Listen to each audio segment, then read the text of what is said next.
Good morning. ये हमारी BSc part 2 organic chemistry की क्लास है।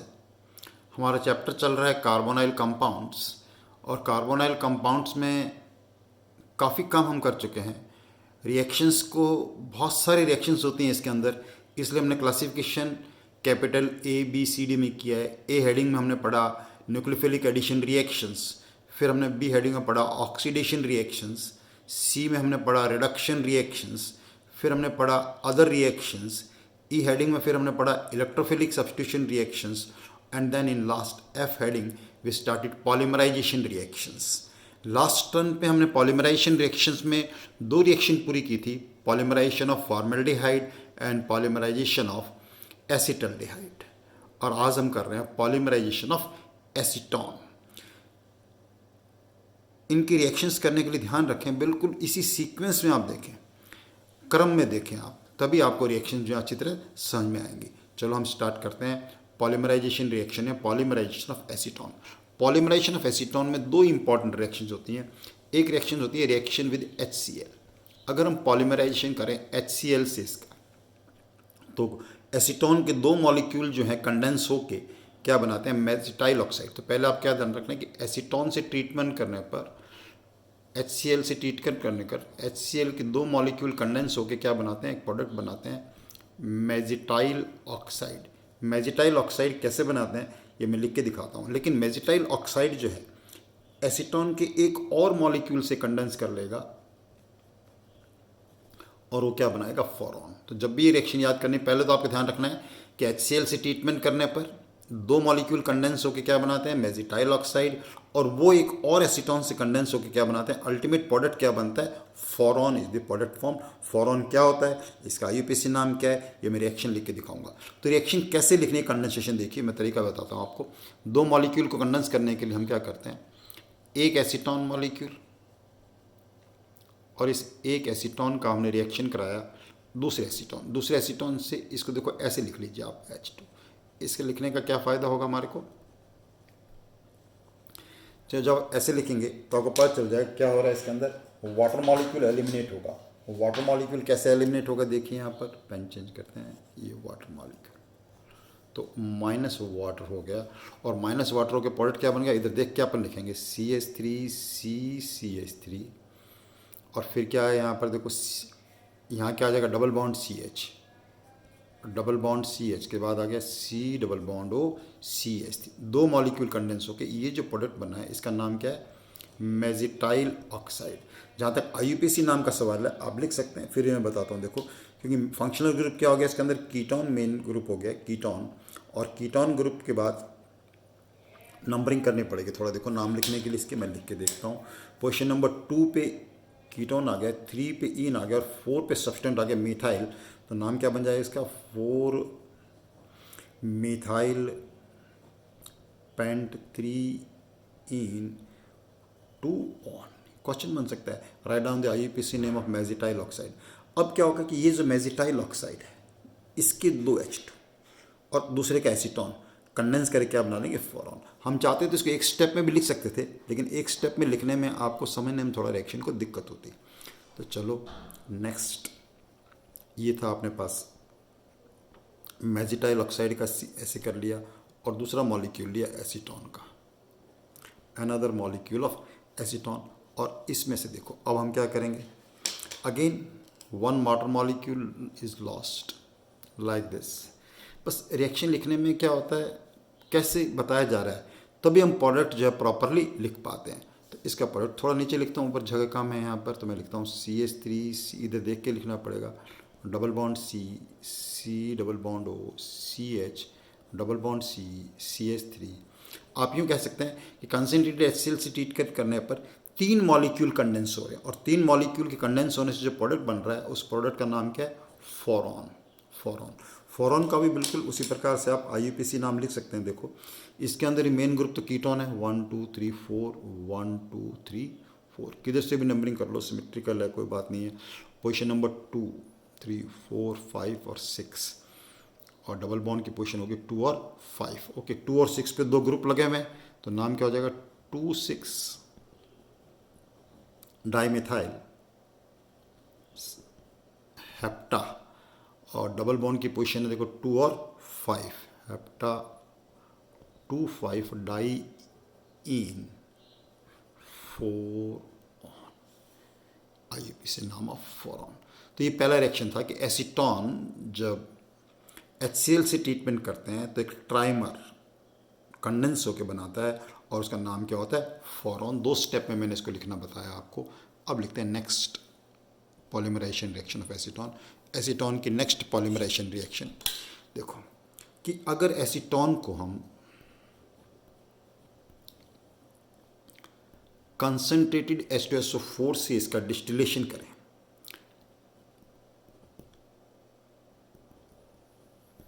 तो जो प्रोडक्ट बनता है वो बनता है मेजिटाइलिन। मेजिटाइलिन आपको बहुत शुरू में बताया जाता है नोमेनक्लेचर में। मेजिटाइलिन क्या होता है, सिमेट्रिकल ट्राईमेथाइल बेंजीन, यानी इसके अंदर भी ट्राइमर ही बन रहा है कंडेंस होके।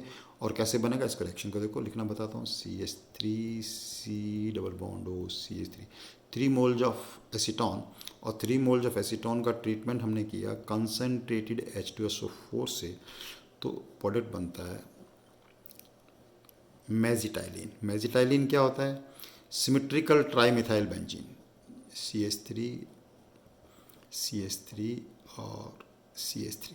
इसको हम क्या बोल सकते हैं, सिमेट्रिकल या 135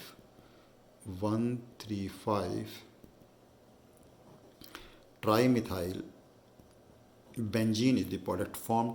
और इस रिएक्शन में भी क्या होगा, जब 3 मॉलिक्यूल इसके कंडेंस करेंगे 3 water molecules are lost, 3 oxygen जो है लॉस हो जाते हैं। तो ये था about polymerisation reaction of formaldehyde, then acetaldehyde and polymerisation reaction of acetone. अब देखो आपको बहुत सारे रिएक्शन, लेकिन अब इतनी इंपॉर्टेंट रिएक्शंस बची हैं इसकी, देखो बहुत ही इंपॉर्टेंट, आप यूँ कह सकते हो सबसे ज़्यादा इंपॉर्टेंट रिएक्शन। और by the way G heading आ रहा है, जी को हम कह सकते हैं very good reactions of carbonyl compound, mark कर लीजिए। और इसका हेडिंग से आपको पता चल जाएगा, इसका हेडिंग मैं अलग दे रहा हूँ, नेम रिएक्शंस।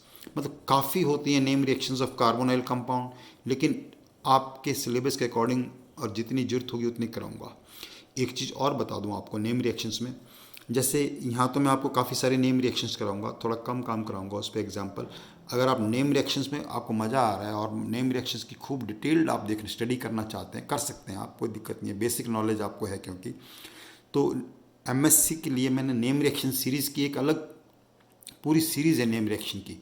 तो मेरे MSc वाले वीडियोज़ जो हैं, जो कि मैंने इसी कॉलेज की साइट पे डाल रखे हैं, वो भी आप देख सकते हो। यहाँ तो मैं जैसे एक रिएक्शन कराऊंगा, वहाँ जैसे आज मैं शुरू करता हूँ, जैसे मान लो नंबर 1 नेम रिएक्शन हम शुरू करते हैं, एल्डोल कंडेंसेशन। एल्डोल कंडेंसेशन, तो यहाँ तो मैं एल्डोल कंडेंसेशन का बेसिक और उसका एग्जाम्पल मैकेनिज्म बता के आपके लिए क्लास के लायक 1-2 और एग्जाम्पल बता के ख़त्म कर दूंगा। लेकिन आप एल्डोल कंडेंसेशन में अगर आपको पढ़ने में मज़ा आ रहा है और आप चाहते हैं कि मैं इसकी डिटेल स्टडी करूँ, तो एल्डोल रिएक्शन पे ही मेरे 3-4 वीडियो मिल जाएंगे अकेले, हर नेम रिएक्शन पे 2-2, 3-3, 4-4 वीडियोस, जिसमें खूब सारे एग्जाम्पल, अल्टीमेट टाइप के एग्जाम्पल, नेट में से जैसे एग्जाम्पल्स आ सकते हैं, वो सारे मिल जाएंगे। उसके लिए आप MSc के जो वीडियो लेक्चर्स हैं इसी साइट पे अवेलेबल, वो आप देख सकते हैं। ओके, तो आज शुरू करते हैं नेम रिएक्शंस। काफ़ी नेम रिएक्शंस कराऊंगा मैं अभी आपको इस हेडिंग में, और जो कि उसके एग्जाम्पल्स भी कराएंगे, काफ़ी कराएंगे, ताकि आपका कोई भी क्वेश्चन जो है कार्बोनाइल कंपाउंड का गलत नहीं हो।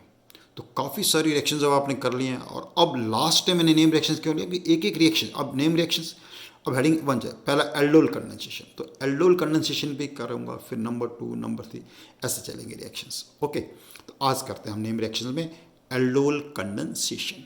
ओके, अब एल्डोल कंडेंसेशन क्या होता है, हमेशा नेम रिएक्शन पहले क्या देखना होता है कि बेसिक देखो कि रिएक्शन क्या है, कौन से कंपाउंड ये रिएक्शन देंगे, कौन से कंपाउंड ये रिएक्शन नहीं देंगे। तो एल्डोल कंडेंसेशन में क्या ध्यान रखना आपको कि वो एल्डिहाइड, लिख भी लेना इस बात को, वे एल्डिहाइड जिनमें अल्फा हाइड्रोजन होते हैं, वे एल्डिहाइड जिनमें अल्फा हाइड्रोजन होते हैं, उनकी रिएक्शन अगर हम डाइल्यूट बेस हम नॉर्मली लेंगे NaOH, KOH, कैल्शियम हाइड्रोक्साइड, कुछ भी लिख देते हैं, डाइल्यूट बेस से रिएक्शन कराएं तो इससे प्रोडक्ट जो बनते हैं, प्रोडक्ट क्या बनता है, बीटा हाइड्रोक्सी एल्डिहाइड्स प्राप्त होते हैं। तो पहला लाइन आप क्या देखना है कि वो एल्डिहाइड जिनमें अल्फा हाइड्रोजन हो, उनकी रिएक्शन डाइल्यूट क्षार से कराने पर बीटा हाइड्रोक्सी एल्डिहाइड्स प्राप्त होते हैं, beta hydroxy aldehydes. Okay, product कैसे बनते हैं हम सब बताऊंगा। तो इंपॉर्टेंट क्वेश्चन, जो पहला क्वेश्चन बनेगा एल्डोल कंडेंसेशन में, कि which of the following compound will give aldol condensation, will not give aldol, यानी कौन से यौगिक एल्डोल कंडेंसेशन देंगे, कौन से नहीं देंगे। तो आपको केवल ये देखना है, जो भी कार्बोनाइल कंपाउंड हो उसके अंदर अगर अल्फा हाइड्रोजन है तब तो वो एल्डोल कंडेंसेशन देगा, नहीं तो नहीं देगा। जैसे फॉर एग्जांपल अभी बेंजल्डिहाइड है, अब क्या बेंजल्डिहाइड में अल्फा हाइड्रोजन है, ये अल्फा पोजीशन है, no alpha hydrogen, therefore it will not give aldol condensation, ये एल्डोल कंडेंसेशन नहीं देगा। ये क्वेश्चन काफ़ी छोटे क्वेश्चन में काफ़ी इंपॉर्टेंट क्वेश्चन होता है। तो पहले आपको ये देखना है कि कौन से कंपाउंड्स एल्डोल कंडेंसेशन देंगे, कौन से नहीं देंगे। आई होप ये पॉइंट आपको क्लियर हो गया। ध्यान रखना है, जिनमें अल्फा हाइड्रोजन है वो एल्डोल कंडेंसेशन देंगे, बाकी कोई भी एल्डोल कंडेंसेशन नहीं देंगे। चलो अब मैं इसका प्रोडक्ट लिखना सिखाता हूँ। बेसिक प्रोडक्ट लिया, बेसिक एग्जांपल लिया इसका एसीटल्डिहाइड। अब एसीटल्डिहाइड के दो मॉलिक्यूल्स कंडेंस होते हैं और उसको कैसे कंडेंस करके आपको प्रोडक्ट लिखना है ये मैं आपको सिखाऊंगा पहले, और फिर आपको इसका मैकेनिज्म बताऊंगा। न्यूक्लियोफिलिक एडिशन रिएक्शन से मैकेनिज्म हो जाएगा, इनॉल वाली रिएक्शंस होती हैं सारी की सारी, ये डबल बॉन्ड हो। आपको क्या करना है, देखो जो भी एक कार्बोनाइल कंपाउंड है उसके कार्बोनाइल कंपाउंड को, जो कार्बोनाइल ग्रुप है उसको बदल दो OH में, कार्बोनाइल ग्रुप को किस में बदल दो, OH में, और दूसरे वाला जो कार्बोनाइल ग्रुप कार्बोनाइल कंपाउंड है उसका अल्फा हाइड्रोजन में से एक H हटा के, अल्फा हाइड्रोजन हटा के उसको इसके ऊपर जोड़ दीजिए, बस कंपाउंड बन गया। समझ आई मैंने क्या बोला, वापस सुनो ध्यान से, बस यही बात समझने की है। अभी तो सेम कंपाउंड है, अलग अलग भी हो सकते हैं, बाद में आएंगे हम। जैसे ये देखिए ध्यान से, इधर कार्बोनाइल कंपाउंड दो मॉलिक्यूल होंगे, एक कार्बोनाइल ग्रुप को तो किसमें बदल दीजिए आप, OH में, और उस कार्बोनाइल ग्रुप पे दूसरे वाले का अल्फा हाइड्रोजन जोड़ दो, बस प्रोडक्ट बन गया। जैसे अब देखो, इसको मैं क्या कर रहा हूँ, यहाँ लिखा है CH3, इसको तो मैंने बदल दिया OH में, और दूसरे का अल्फा हाइड्रोजन ये था, एक अल्फा हाइड्रोजन हटाया तो क्या बन गया, CH2CH कंपाउंड हमेशा क्या बनेगा इसको गर्म करने पर, ये अल्फा पोजीशन, ये बीटा। मैंने लिख ही दिया था कि बीटा हाइड्रोक्सी एल्डिहाइड बनते हैं। और नाम एल्डोल क्यों पड़ा इसका, एल्ड और ओल, एल्डोल, एल्डोल क्या बन गया, इनका नाम पड़ गया। एक और चीज़ देख लो, हाथों देख लीजिए इस चीज़ को भी, अगर इनको हम गर्म करते हैं, एल्डोल को गर्म करते हैं तो alpha beta unsaturated carbonyl compound में किसी भी एल्डोल को गर्म करो हमेशा ये होगा, यानी EOH अल्फा से हाइड्रोजन ले लेगा तो आंसर क्या बन जाएगा इसका, CH3CH डबल बॉन्ड CH। लेकिन एल्डोल यहाँ पे ख़त्म हो जाता है, ये नेक्स्ट स्टेप आ गया। ध्यान रखने की बात है कि एल्डोल को गर्म करने पर क्या होता है, तो वो भी हमें लिखना आगे कि एल्डोल को गर्म करने पर क्या होता है। अब गलती को बताता हूँ, एक और एग्जांपल लेते हैं। मान लो, अच्छा एक और देखो, इस चीज़ को क्वेश्चन कैसे पूछ सकते हैं आपसे, ऐसे लिखा कि CH3CHO। अब आप ऐसे नहीं कि हाँ दो मॉलिक्यूल तो नहीं लिखे जी, ये तो अब ये तो मैंने सिखाया है, ये अगर ये लिखा है तो इसका आंसर यही होगा, दो लिखने की भी जरूरत नहीं। एल्डिहाइड की रिएक्शन अगर हम अल्फा हाइड्रोजन वाले एल्डिहाइड की रिएक्शन एल्कली से करेंगे तो इनकी दो मॉलिक्यूल का कंडेंसेशन होगा, और दो मॉलिक्यूल कंडेंसेशन सेम प्रोडक्ट बनेगा, आंसर समझ में। अब मान लो एक और एग्जांपल लेता हूँ मैं, आप बताइएगा उसका आंसर लिख के। मान लो मैंने लिया प्रोपेनल,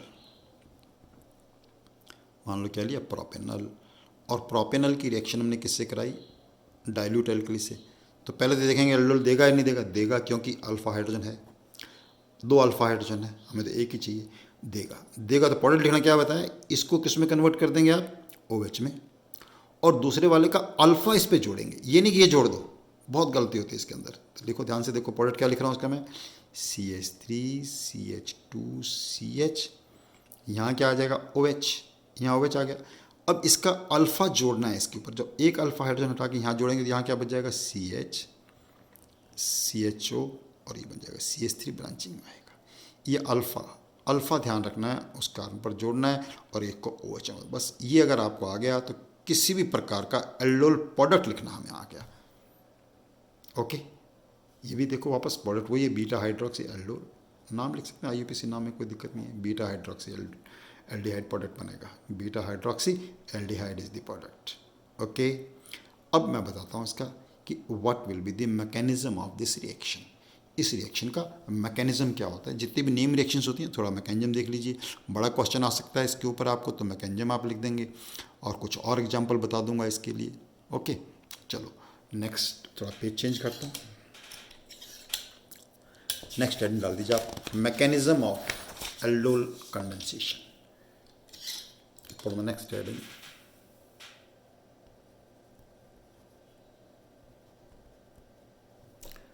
mechanism of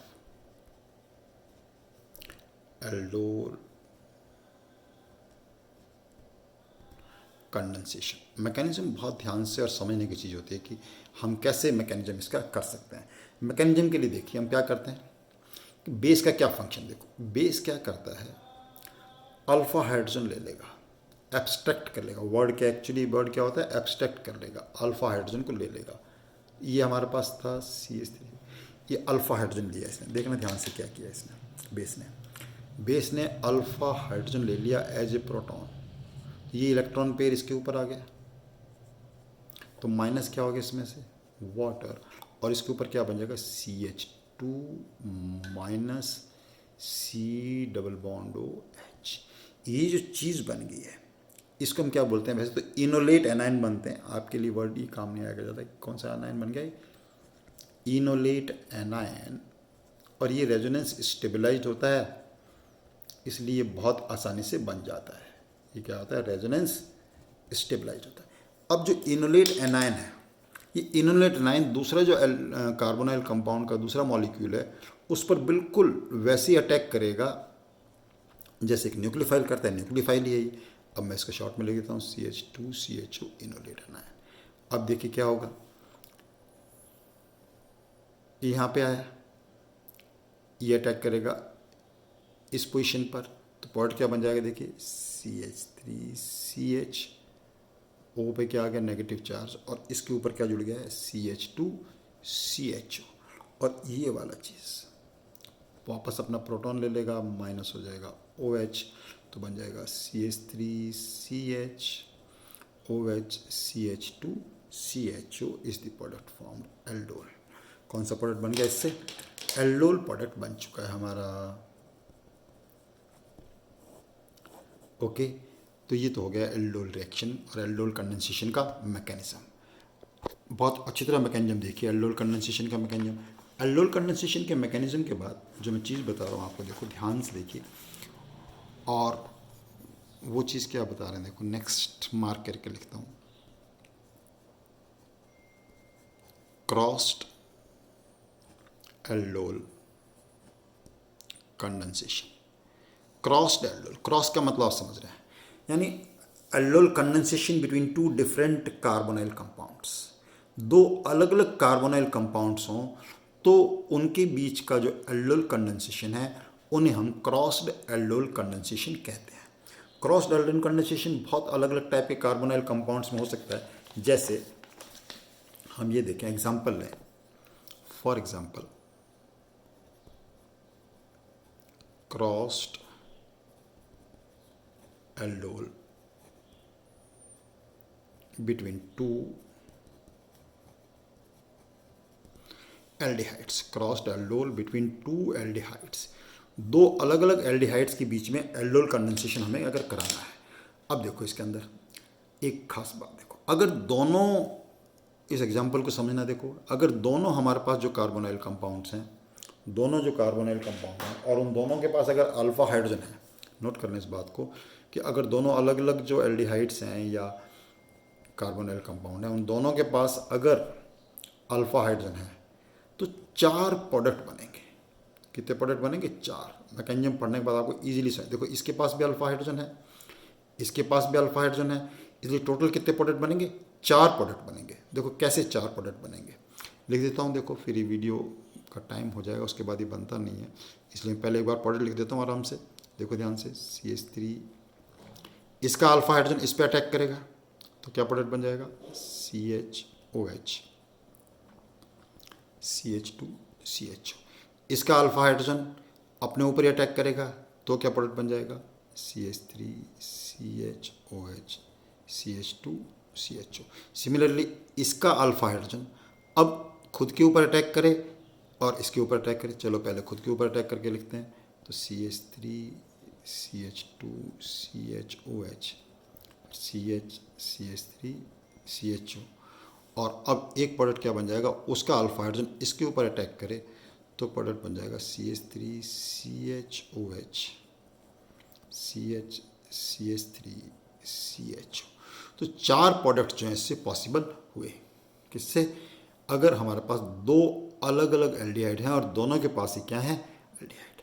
और मान लो हमारे पास एक ही है, अल्फा हाइड्रोजन एक के पास नहीं है और एक ही है, तो जिसके पास अल्फा हाइड्रोजन नहीं है वो तो केवल क्या करेगा, न्यूक्लियोफाइल को रिसीव करेगा।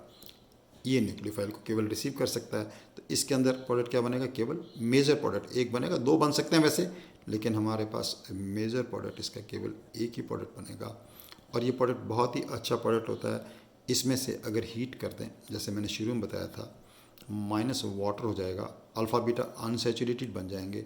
और अल्फ़ा बीटा अनसैचुरेटेड जो प्रोडक्ट बनेगा बहुत ही इंटरेस्टिंग प्रोडक्ट होता है। उसका नाम होता है सिनेमल्डिहाइड।